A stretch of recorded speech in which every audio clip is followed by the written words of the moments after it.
welcome to our lecture series here at the Department of Visual Arts at University of California in San Diego.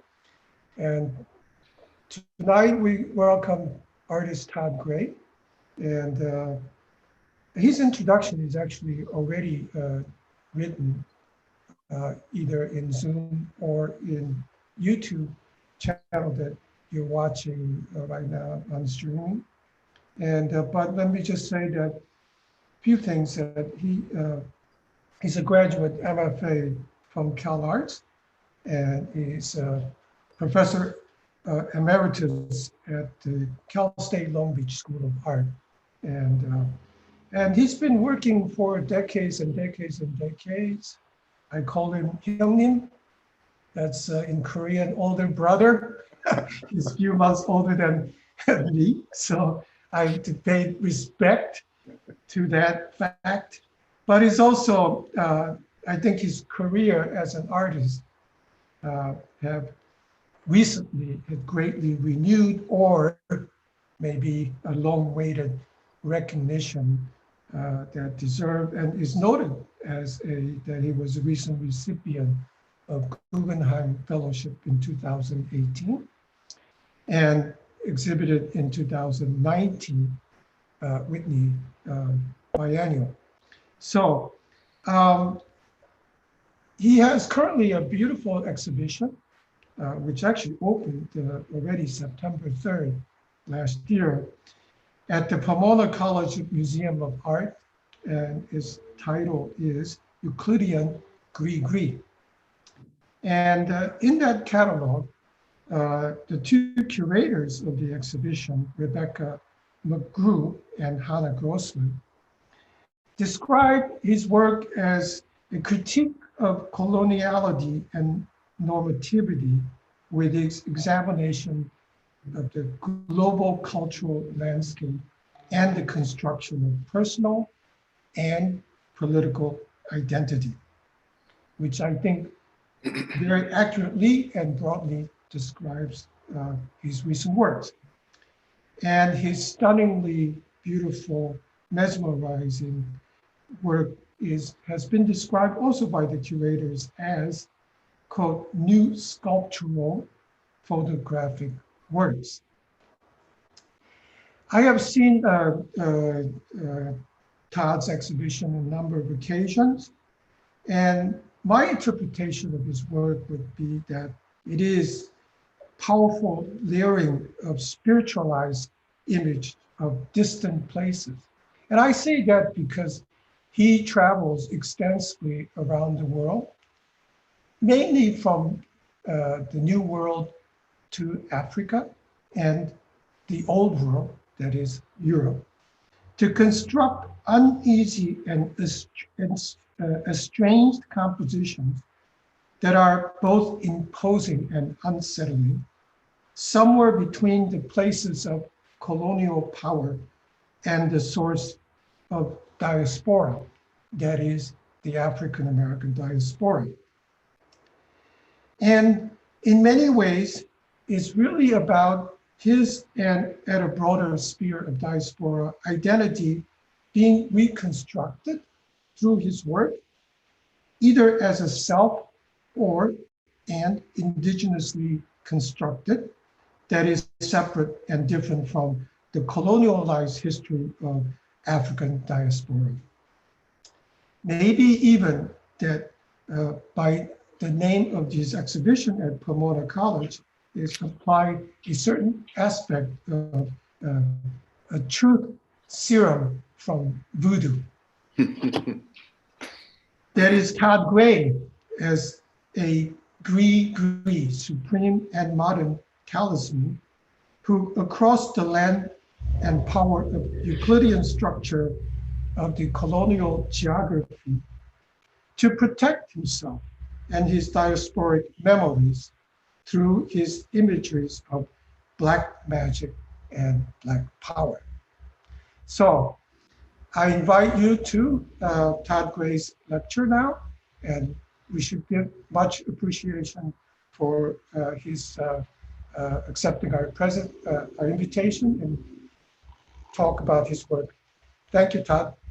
Hey, thank you. Thank you for that wonderful introduction, Kyung. Really appreciate it. You certainly hit a lot of the themes and points that I'm really focusing on in my work. So without further ado, I think I want to just jump in. But what I'll need to do is give a little background information to let everyone know how I got to this point. But before I do that, I must do of course, share my thanks with UCSD Department of Art, Amy Adler, all of the wonderful people there who have made this happen. And I give thanks and appreciation. So I'm glad to be here. Okay, so it started. Hopefully, here I go.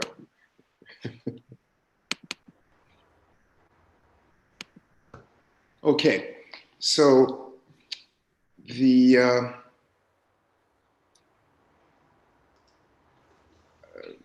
work started with me being a rock photographer. When I was a teenager, I was a rock photographer.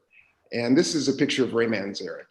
Ray Manzarek was the organist, the keyboardist for the Doors, Jim Morrison and the Doors. And through my friendship with Danny Sugarman, who is over here with the white shirt, Danny and I went to school because I was bused out of my Black neighborhood into a majority white neighborhood during the 70s. And I met Danny, and we were both rock and roll freaks, and we became best buddies. Through my relationship with Danny over the years, who wrote a biography of Jim Morrison called No One Here Gets Out Alive, he introduced me into the Doors family, and he was managing Iggy Pop, who's behind him when in his 20s, later on, much later, and Ray Manzarek. Ray, I bring this up because Ray is the person that convinced me to go to art school and convinced me to be an artist. So as a result, I really focused. I shifted away from rock and roll, but I just want to show you a couple of pictures from my past, because what happened was I drank the Kool-Aid of mental colonialism. And what I mean by that was I had foregrounded white culture, majority culture, as being a superior culture. So I fully embraced rock and roll. And here I am with Peter Grant with Led Zeppelin when I was 17. I was shooting pictures of Led Zeppelin and hanging out with them back in the 70s. And then later on, what happened was I immersed myself so intensely with rock and roll that because I thought it was primary, that was the juice, that was the culture that I wanted to be a part of, because I de-emphasized and I put in the background Black culture, because I had really bought the white supremacist myth that, to be Black is to be other, is to be less than. And so later on, Iggy Pop, I even shared a house with Iggy for a while, and we were roommates. This is back in the 70s. And then anyway, I'm gonna get off. That's the last of rock and roll. If you want to know more about this rock and roll past and pictures and stories, I did a whole presentation at the Hammer Museum when I was there, because for 1 year, I was introduced for performance work I did for Made in LA, because I wore the clothes of Ray Manzarek after he died for 1 year, 1 full year. And this Fluxus, it was like a Fluxus action. And Hamza and the other curator put me into the exhibit, and I gave a talk, and I showed lots of work from the rock and roll era. And anyway, it's a funny thing. So anyway, if you want to get fully immersed in that, all you got to do in your search, just put Todd Gray, Hamza Walker, and Hammer Museum, and then the video will come up. Okay, now, what this is, later on in life, in my 20s, because I was an established music photographer, rock photographer, I got linked up with the Jacksons, and Michael Jackson became a client of mine for years. And that lasted halfway into the 80s, so about 5 years or so. I went to grad school at Cal Arts. I also went to undergrad school at Cal Arts from 77 to 79, like Mike Kelly, Jim Shaw, Daniel Joseph Martinez, were Steve Prina. They were all my classmates. And then I left and I went back for grad school and studied with Alan Sekula, Catherine Lord, Mary Kelly, just a stellar faculty back then. In any event, Alan Sekula had found out that I was Michael Jackson's photographer, and I had this archive, and he challenged me to go and do a lot of critical reading and thinking, and make my thesis about Michael Jackson. So then fast forward about 10 years after that, about 2014 or so, I went back after the urging of some other artists. It was Carrie Mae Weems that urged me to go back into my archive and do something really critical, even more critical than I'd done with Alan, with my Michael Jackson archive. And at this time, I had my wife and I had a home in Ghana, and we were going back and forth. And I decided to combine my archive of images of Ghana with my images of Michael Jackson to talk about being an African diasporic subject, to really examine that. And so when I would go back to Ghana, I would make these images of landscapes, portraits of people. And then I'd read Stuart Hall, and that was just sort of opened up so many ideas in my head. Stuart Hall had created this a critique. For those of you who don't know, Stuart Hall pretty much is the person who is responsible for cultural studies. He's a Jamaican British intellect and scholar. And you wouldn't have women's studies, you wouldn't have Chicano studies, you wouldn't have Black studies, you wouldn't have any of this without Stuart Hall. He invented that whole discipline. In reading Stuart Hall, he had said, we're all subjects to hegemony. And hegemony is so encompassing that it's like fish. Well, now this is me talking. Hegemony is like fish to water.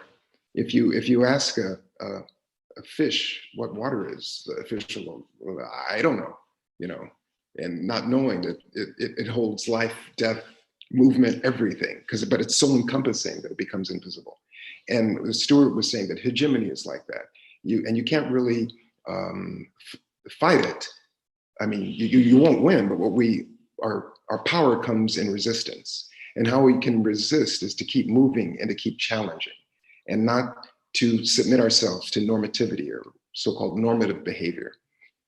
And so after reading that, I really rethought what photography is and what art was. And I just kept asking myself, why am I making this photograph. Why does a photograph have to be a rectangle? Why does a photograph have to be flat? Why does a photograph have to stay 2 dimensions? And so that's when I started stacking photos on top of each other and getting round frames and getting old frames and going into Black neighborhoods in South LA, Black and brown neighborhoods, to Goodwill stores and garage sales, and getting frames that had the patina of history and lives lived as well, and putting them together and making these constructs. So basically what you're seeing are photographs from my archives from Ghana. And it's a process, it's an ongoing process. And so these are the early works that I was making. And like this one has, let's see, 1, 2, 3, 4, 5 framed photographs on top of each other.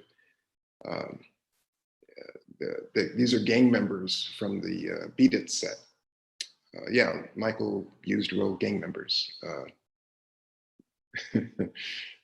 So many memories. Okay, and then here's a little view so you can see how it is. And I think of this work as low relief sculpture.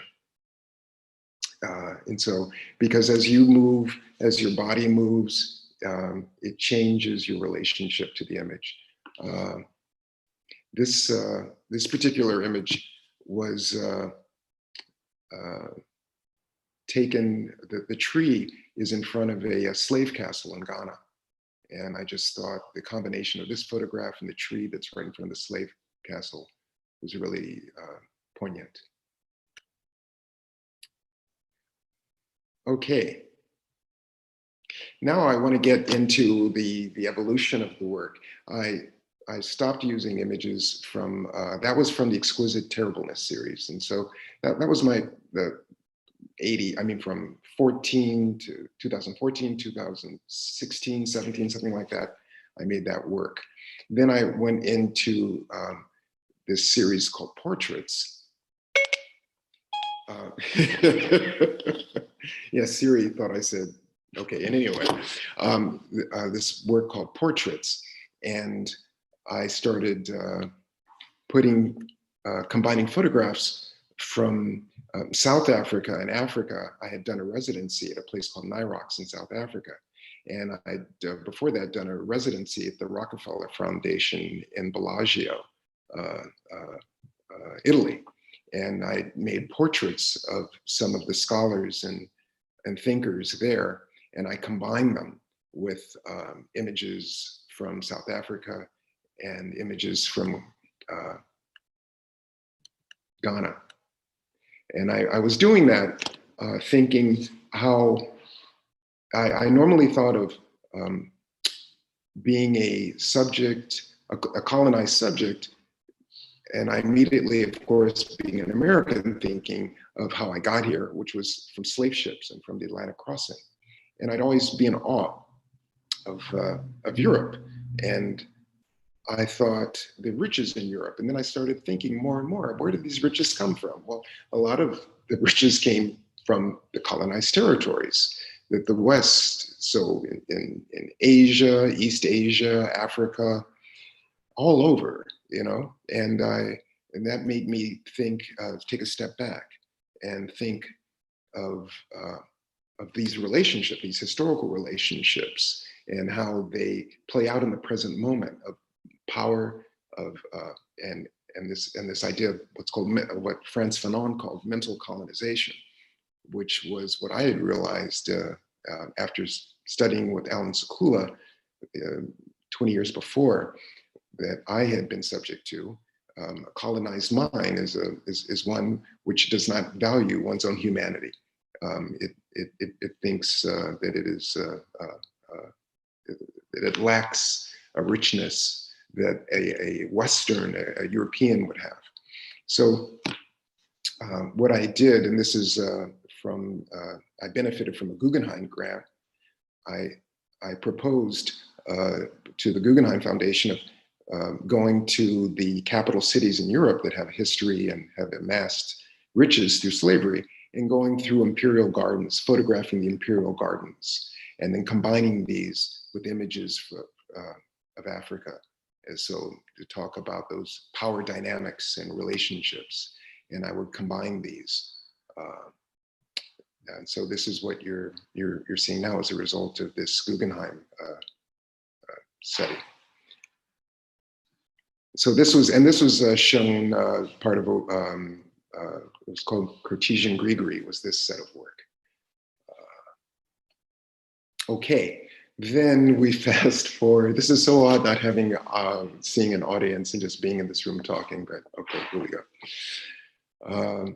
This is a piece that I made, and that was in the Whitney collection, and it was in the Whitney Biennial this last year.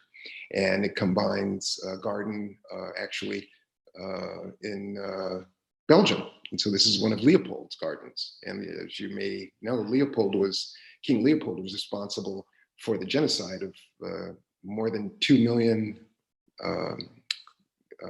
Africans in the Congo. With the support of the Catholic Church, they just decimated the Africans working for the rubber plantations and cultivation of rubber. I mean, it was so crazy. If you didn't meet your rubber quota that day, your hands would get chopped off. I mean, and then you bleed out, and that's that. And it made me think, my God, what kind of insanity is this? And that's when I tried to really embrace this rupture of logic, this rupture of what I called rational thinking, and introduce non-rational thinking. And that really helped me come up with a series of work. And so I would combine, I'm stacking photos on top of each other, giving attention to how, when you look at a photograph, when you look at media, you are looking at a very particular view. And there's so much outside that view, outside of the frame. And so I want the viewer to be aware of that. And I want the viewer to be active in the construction of that view, so that they realize they have to make the meaning. What I propose are questions. Photography is normally thought of as something that gives you a fact. It's a language. Photography is a language, and it makes statements. Well, with this language, I propose questions. This is a statue that's covered in Versailles, and that is a mangrove in Ghana that's laid on top. Coretta Scott King. Coretta Scott King, in being held by a fisherman in Akwida. That's the village that my studio in Ghana is located in. And it's placed on top of a photograph of a garden in Versailles that is Marie Antoinette's private garden, Marie Antoinette private garden in Versailles. So I use pictures from I've taken all the photographs that I show, except for the Hubble spacecraft, and I don't really appropriate those. I figure I have some ownership in that, because that's a consequence of my taxes being paid, the result of paying taxes that underwrites NASA and so forth, the Hubble spacecraft. And I like the metaphor that's raised by using pictures of the universe, pictures of the cosmos, so that we see how minute we are, how insignificant we are in relationship to the universe, and it gives pause. So in this particular photograph, there's a picture from South Africa during my residency, and in the sunlight. The two landscapes are from South Africa, and then the one is a planetarium in London. Oh gosh, right at the moment I forget the name. It's right out. Anyway, it's the Palm House, Kew Gardens, Kew. And basically it has a plant life from every tropical colony that Britain's maintained. So it's a huge, glass greenhouse, and just showing as it's controlled and owns bodies, it also controls and owns the flora. So now I want to get to this, which is my exhibition that Kyung was talking about.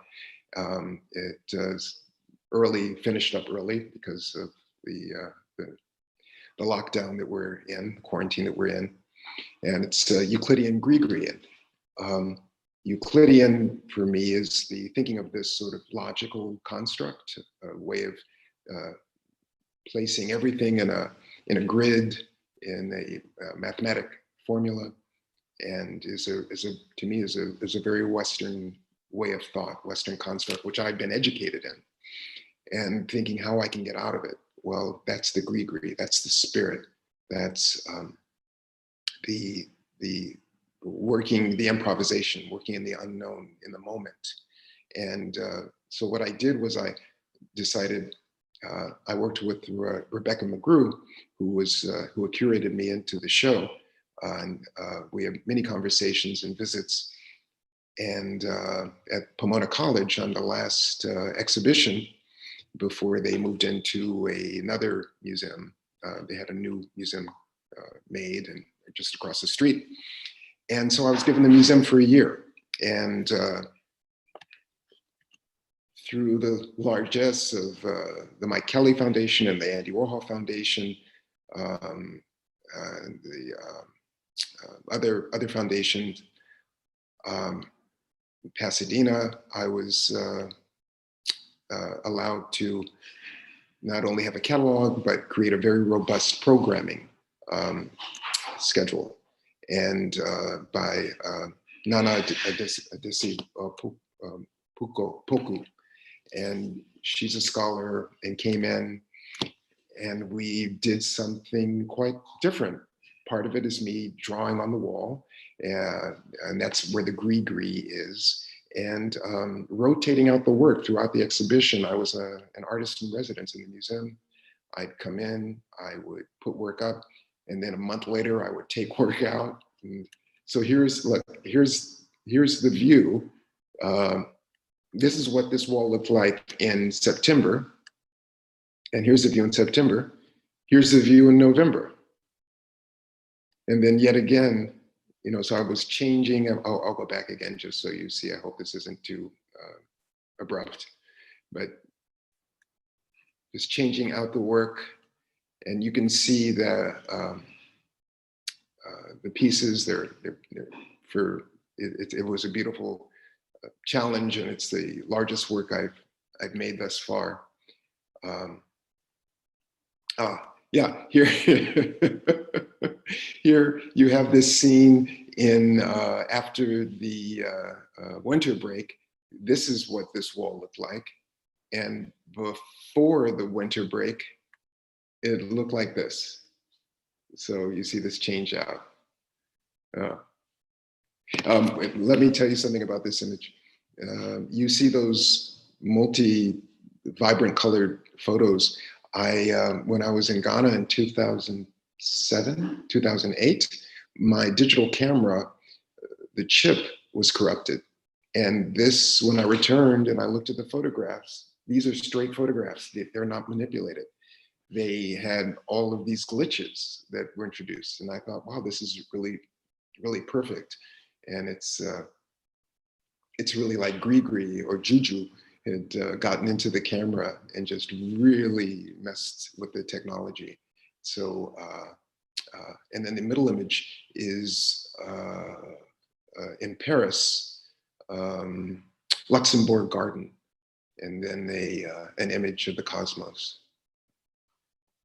So I like the way the palm tree, the base of the palm tree wraps around the circle of the oval frame. It's just a lovely metaphor.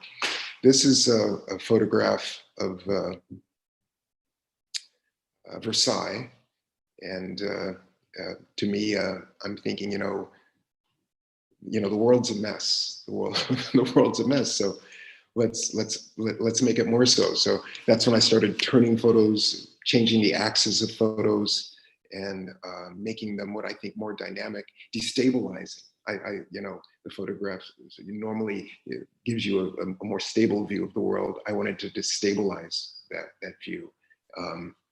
And then I have a picture of a friend of ours, Gifty, and that is at our studio home in Ghana. And then another photograph on top of that. I like the idea of a portrait that doesn't show you the whole face and where you have to complete it. I'm always asking the viewer to insert, get active, and to complete the picture. And there's a little view, so you see how it looks as a three-dimensional object, because I really do think of this as sculpture and that it's in relief. And yeah, this is a lovely image, and this is quite new for me. I wanted to talk about tenderness, and really expand the emotional palette of the work. And that's been a real challenge for me, because I normally hit hard with the critique. And it was just really lovely to see how it feels to add warmth and this really human thing called love. Yeah. Yeah, the title is Love and Happiness also. So part of what the program that the curator that Rebecca and I invited, Nana Aduse Poku, is called Longing on a Large Scale. And that was a series of speakers. Gosh, we had just fantastic speakers. We had a reading section and lots of wonderful talks. It was beautiful. So these are some of the books that had influenced me and influenced my thinking. Black Skin, White Masks by Frantz Fanon was really critical in the development of my thinking, as was A People's History of the United States. And so that was available, and that was a little area where folks could look at the reading material, sit down and read, think, have conversation. I would be there. I would be drawing on the wall sometime. I love the idea of drawing on the wall in the museum with charcoal. And then, of course, there was a book catalog that was made for the exhibition. And so the curators were Rebecca McGrew and Hannah Grossman, and the writers were Nana, Malika, Carrie Mae Weems, and I had a conversation, and that's published in there. Yeah. Okay. Here's another, and this makes me think of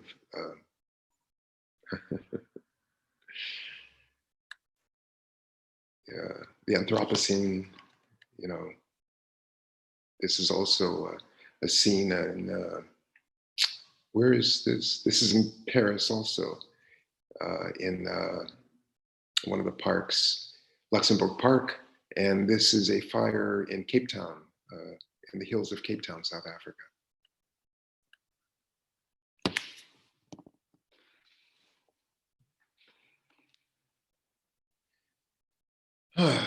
So this is a photograph, many photographs. It's a scene in Ghana. I think that is Thomas Mann's home in Pacific Palisades. I was hired to document the home. It's a German cultural residency, Villa how do I can't quite recall the full name. And then behind that is a scholar who is a South African professor of cultural anthropology. And I was having these talks with him, and he was telling me, you know, why is it that I'm teaching Africans about thought, about epistemology, you know, all of these processes of philosophy and so forth, yet everyone's Western, everyone's European, and we have a whole history of thought in Africa, yet that's not validated. And then he just was saying, look, what was it? It was a book, My Life in the Bush with Ghost. And he was saying, look, we have these myths, these stories where the Europeans think if an African is walking in the bush, can turn into an antelope, can turn into a tree, and then back we're just thought of being uncivilized. But yet there's nothing wrong with a person that can walk on water, turn water into wine, feed thousands from one fish and one loaf of bread, and come into being, come into creation without copulation. And he says, I don't see the difference. How can, what's the difference here? So that really opened up my mind. Francis Naminjo, Dr. Francis Naminjo. That really opened up my mind, his thinking, and so that's why I wanted to make this this particular image.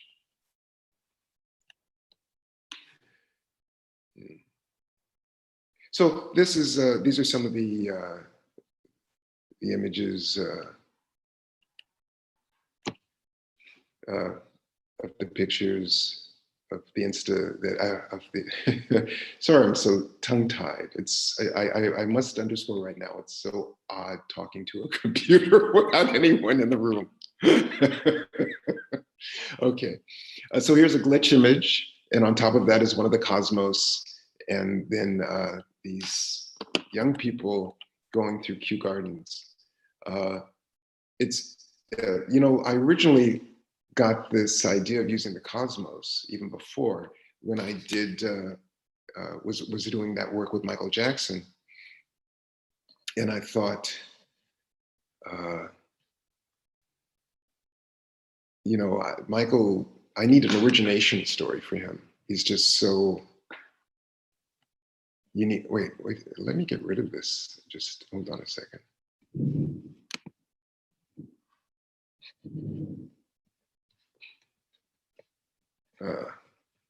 I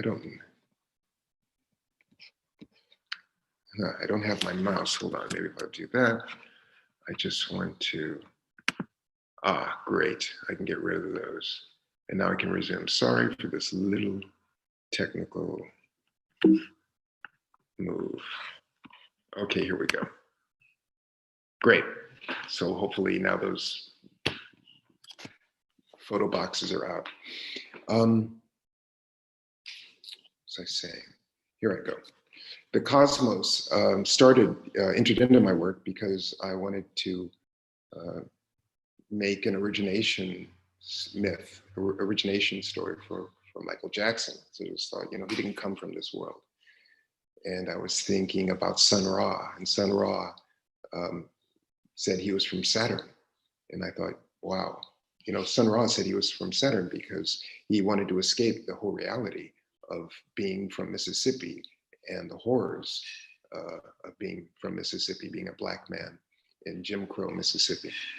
And so in order to do that, he created this place he's the original Afrofuturist, and said, hey, I'm from Saturn. And so I thought, wow, then I'm going to make Michael linked up into the lineage of Sun Ra, and that he's from space. So it just became a lovely metaphor to use, a visual metaphor, and it really worked. And it keeps coming back into my work, as you can see here. In this piece is cosmic. This is called Cosmic Blues. Makes me want to holla. And that's a picture of the women with the head wraps, the yellow and red head wraps. It's from a funeral that I attended in the village in Aquida, and then yeah, photographs from Belgium, no, Portugal, when I was there last, taking photographs of imperial gardens and so forth. And this is another variation of it. An installation shot from yet another change up that I did. I think I rehung the work 4 times in the museum. It's really great. And challenging that notion of the white cube in this space that's fixed. So not only do I challenge normativity or these sort of rational constructs when I put my work together, I also think hard about how I can challenge the notion of what an exhibition is, what is expected. And that's when I thought, oh, you know, I'll change it out, draw on the wall, be present, to ask, to interact, to talk to people. It's quite wonderful. This is the latest work, one of the latest works. This photo sculpture, I call them photo sculptures. It's about, what is it? 6 feet high, and it's about 10 feet wide.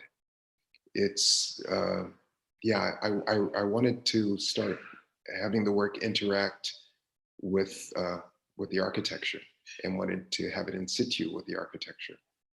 So, and then you have that picture of the ship, which for me is a metaphor of a slave ship.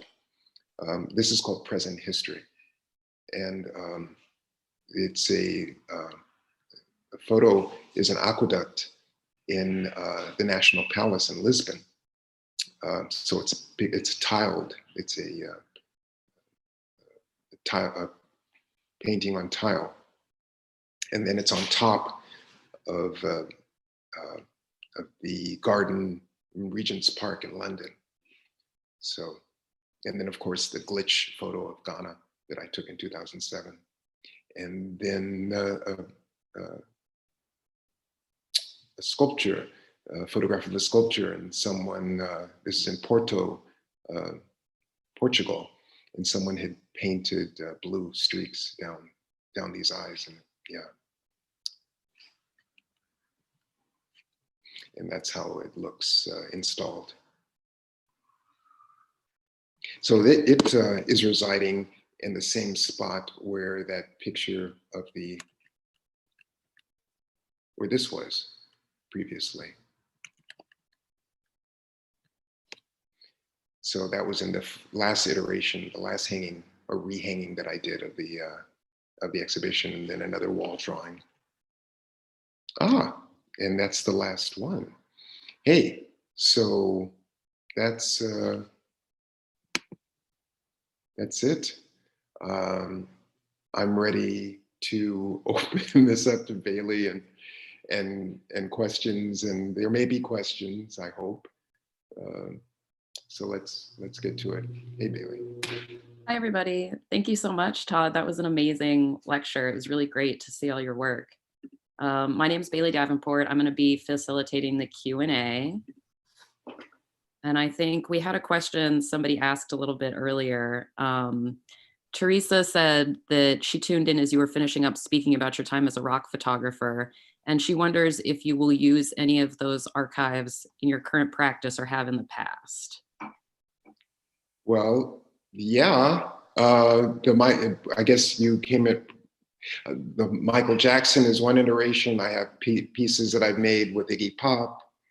I did a big performance piece called Iggy Tried to Kill Me. And you could, if you research it on the web, I think it's somewhere, I don't know. In any event, I'm doing a show at LAX in Los Angeles, the art space with Hamza Walker. And we're just gonna be using my archive of images of entertainers and all sorts of other things and put them in a cultural and critical context outside of pop culture. So if that answers your, yeah, absolutely. That sounds cool. I'm looking forward to that. Dylan Wild Well, asked, you might, Teresa, and you might want to go and look at, as I said before, do a Google search for Todd Hamza Hammer Museum, and then you can see that the talk I did with Hamza and all of these rock photographs. Yeah, because you'll just see one. Yeah. awesome, thanks, Todd. Dylan Wild asks, we have a lot of questions now. As someone who works with a medium that is traditionally 2D, what suggestions could you offer a painter also working to explore sculpture in their practice? Once again, I'm sorry, I spaced. Sorry. As someone who works with a medium that is traditionally 2D, what suggestions could you offer a painter also working to explore sculpture in their practice? Wow. Fold up the paper and then paint on it.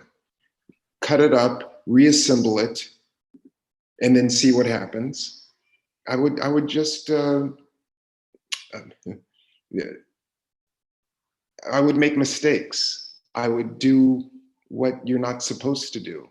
I would give it, now I feel like I'm in a grad critique. I mean, in a studio visit. You know, who is it? There's a painter, wonderful painter, who paints on canvas, and I think he's with Kordansky, and then he modulates the canvas and he shows it. I mean, there's so many ways. Perhaps, yeah. I would just, I would, you know what? I would take a deep dive into Fluxus. I would take a deep dive into Fluxus because they really use materials. They used sound. They use so many different objects as ways to make art. And so I think I would investigate the whole idea of Fluxus and then see what happens. But I know for me, just challenge every thought you have as to why you are supposed to do something in a certain way, why you believe something's supposed to operate in a certain method. And that to me, again, is normativity. That to me is how culture is presented, the acceptable ways to solve problems and to communicate and to have quote unquote good aesthetics. To me, I think aesthetics are restrictive. Aesthetics are ways in which aesthetics are ways in which the culture directs you to replicate itself. And I say challenge those aesthetics so that you can redirect this river, which is called art history. I think it's our job as makers to create tributaries, try to bend the river, bend the flow of art history, because it's very exclusionary. Art history wants to leave a lot of folks out of the history. And so one needs to sort of go in and challenge what is the so-called normal and acceptable, and then challenge it, question as to why you think it has to be a certain way, why these tropes are to be followed, and then make your move. It's about, yeah. Listen to Listen to Parliament Funkadelic, followed up by Beethoven. Okay. Awesome. Let's see. Walter asks, have you worked with or been inspired by any musicians or sound artists in your later work, or was music just part of the path? Well, when I really do a lot of intense work in the studio, I'm listening to Philip Glass, I'm listening to Fela Kuti, I'm listening to Afropop, I'm listening to Miles Davis in a Silent Way, I'm listening to some avant-garde music. So it helps me, but this sort of repetitive, like, Philip Glass, minimal music really helps me and so forth to think. But it's the spirit of music, it's the spirit of punk, that really drives me. I have a playlist actually that went with the exhibition on Spotify called Euclidean Grigri. So if you look up on Spotify, there's two versions. I did Euclidean Grigri 1 and Euclidean Grigri 2. And that was to accompany, because also I had that blasting on Thursday nights during the exhibition because the museum's supposed to be quiet. So I said, all right, we're gonna have music. So on Thursday nights, boom, my playlist, because I tried to make that museum space like my studio. So if you want to hear what I listen to, go on Spotify, Euclidean Grigri. Oh, cool. I'm gonna listen to that playlist. Let's see. Melissa asks, I love how you are consistently questioning and documenting history and then using these Hubble images. Oh, this isn't a question, it's a comment, but Hubble images, which are in themselves images of history that predate all of it. Wow, so good, so good. Yeah. No, it's nice because the light we're seeing is light from God eons ago. We're seeing ancient light. I know. We all are stardust. That's the amazing thing that I like to remind ourselves. When we look up, that's what we are. We are the detritus from all that stuff. We are stardust. Yeah. Nicole asks, I'm wondering if you can speak a bit about whether you believe the image of Michael Jackson has historically functioned in a way as a tool for white supremacy / hegemony. Oh, yeah. I'm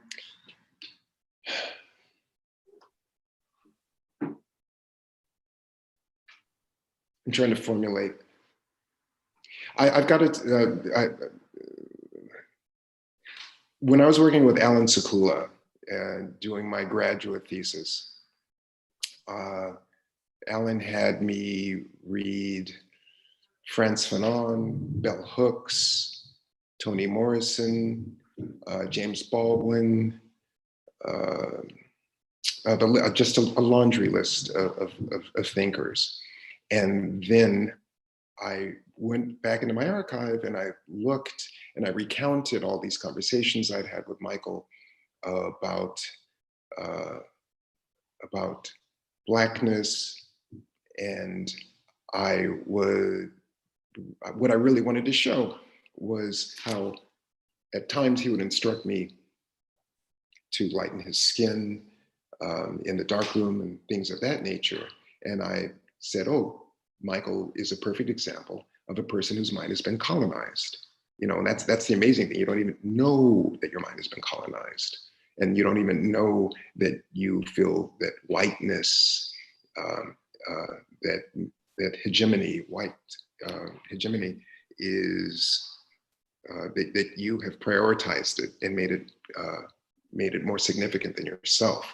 And so I was doing this whole critique in my writing and showing my photographs. That's the very first project I did with using my archive of Jackson photos. And then midway through the writing, I realized, oh shit, that's me too. That was just sort of the word boomerang, and there was a jujitsu flip, and it came right back on me. And I realized that the choices I had made in my life and how I looked at myself and how that's when I realized, I didn't listen to jazz, I didn't listen to blues, when I was growing up. But later I discovered the genius of jazz, the genius of blues, the story, the history of it, and the relationship to my culture, and how this is fantastic. And then just really took great pride and pleasure in it. And that was because my mind had been totally colonized. And so I think that Michael's embrace of Mickey Mouse, all of these, you know, marrying, what is her name, Anna Marie Presley, you know, marrying Elvis's daughter, all of that stuff, you know, it was an embrace of hegemonic culture, you know, to show it. Even though he self-defined himself as Black, without a doubt. He self-described as Black, but it's so insidious how we internalize racism, how we internalize this idea that we are less than, you know, that if you're a woman, perhaps, that you must be a little quiet, be a little more demure, let the men speak, and so forth and so on, and don't show your smarts or you'll never get married, all of that crap. You know, it's just endless. So I hope I have addressed your question, Nicole. I'm sure. Yeah, for sure. Let's see. Coffee asks, the way that you composite images not only are juxtaposing, but also each one is overlapping and intervening others. And I wonder what's behind your decisions on making orders/relations between them. Great. I'm glad you asked that. You know, what I try to do, which is a battleground, I try to get my mind out of the work, because I find when I'm too active thinking about the work,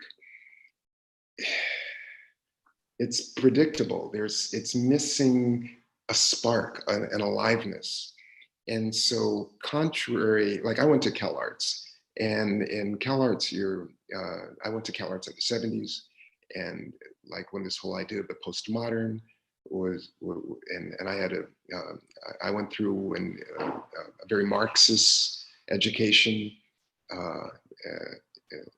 and we questioned beauty. We questioned intuition. Like, one should never rely on intuition. One has to figure it out and then execute it, because I'm a conceptual artist. And so about 5-6 years ago, I decided, you know what? I'm going to topple that.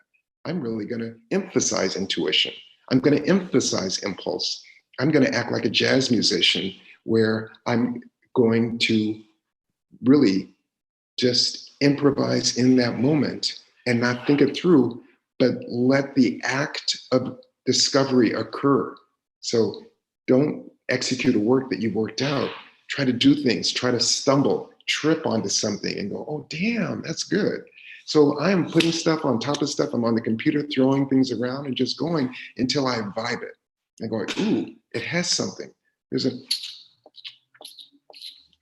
feeling to it that works. And once I get to that point, then I kick in. And I really put it through the critical apparatus. And I really think it through and see how it's working, see how things are influencing everything. But I'm using my body. But my education was here. You only use this part of the body.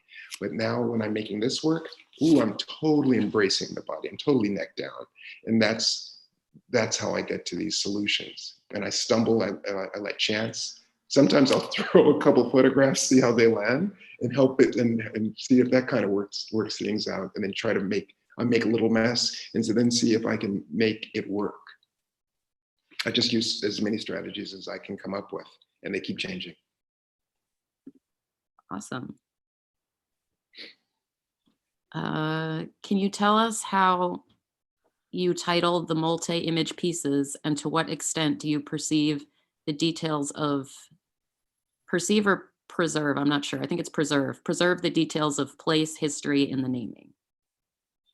Sometimes I only title things with their place, because I come from that untitled generation. Like, if untitled, just boom, because the work is the work. I don't want to have to add a couple of words, because those couple of words, those descriptors, aren't the work. The work is the work. The object is the work. And then of course, and so when I want to, sometimes in my past, I would have untitled, and then of course just those locations. And then I'm thinking, maybe I can use language. I don't want to use language because to define the work, to nail it down. So I'd like to use then language as a way to add either some poetics to the piece, to change, to make the person think in a different way. Like sometimes I use song titles, Cosmic Blues makes me wanna holla is directly from Marvin Gaye's Inner City Blues makes me wanna holla. And that, if you hear, listen to that song and look at that work, and damn if you don't cry. I mean, that's how I wanted it to. Really, that's how I wanted it to operate. So, if you really want to see all of my titles intact, go to toddgrayart.com. Go to work. Every piece that you saw, the piece that you saw here, there's titles and so forth, so you can see how I'm using titles. Sometimes I will use references to books because I like those literary references, and like Faustian bargain. I think that's great. How you sell your soul to the devil because you want what majority culture has told you is a prize. That's the ultimate Faustian bargain. So I have many strategies, but yeah, history and location are important. And sometimes I want to give it to the viewer, and sometimes I don't. I want to reward curious minds. And so I think that's one thing we can think about, not explaining everything, giving people enough strands so then they can weave it into the finished garment. Awesome. Let's see. T-Town says, thank you for the wonderful talk. How do you see your art practice, your activism, and your commercial photography as separate and as intersecting spheres, and find balance between them? Well, I haven't done a commercial work in over 25 years. That put me through art school in the 70s, throughout the 80s. I shot over 100 album covers and magazine covers.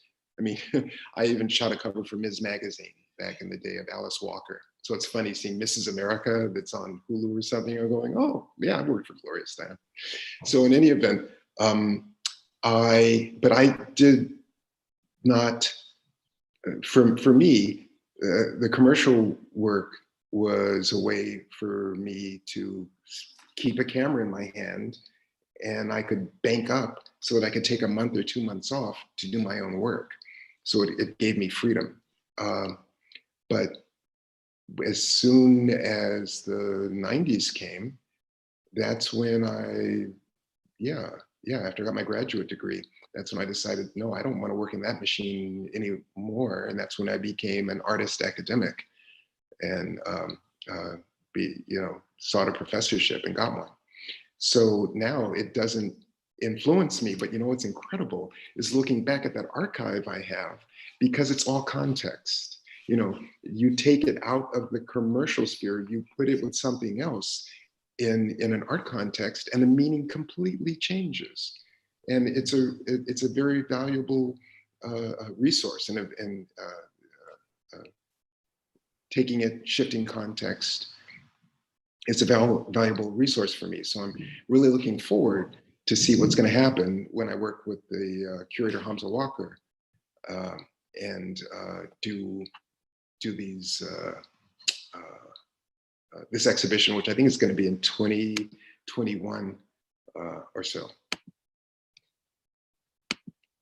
Cool. Let's see, just a few more questions. Dorcas asks, why work within the white cube at all if you seek to challenge it?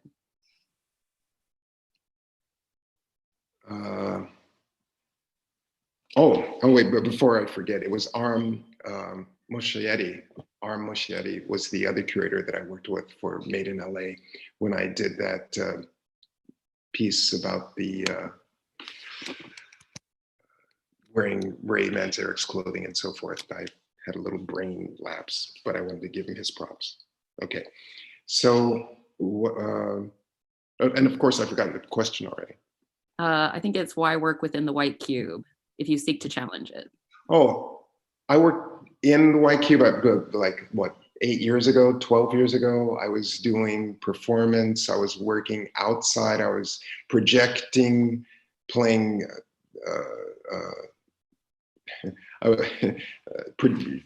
I think there's this thing called Sonic Works. It's not on my website, but on Google, there's some examples of Sonic work by Todd Gray, where I am doing African drumming and having it going through a computer. And each time I would hit the drum, one frame of video would advance. So I was controlling the rate of video motion through my drumming. And I did not do that in the Y Cube. I was doing it in all sorts of spaces. I think that there are, even better answer. I am very suspect of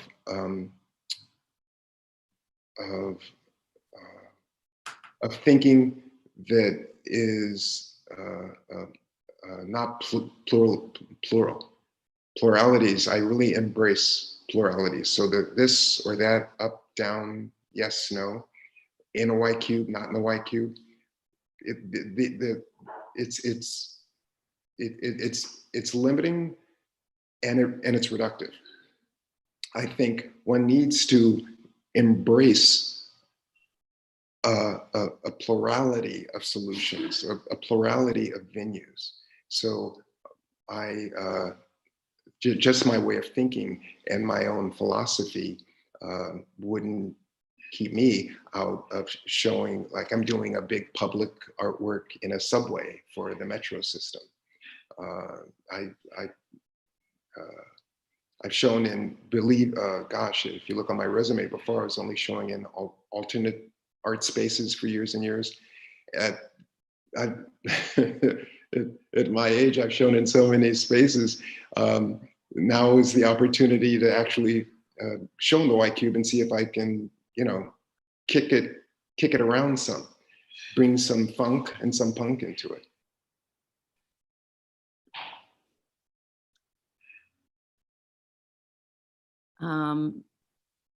How are the frames attached to one another and layered? They're screwed from behind. Oh. Let's see. And our last couple of questions, Jessica asks, what specific skills are important for making this kind of picture sculpture? Well, I work with a couple of assistants, really great assistants.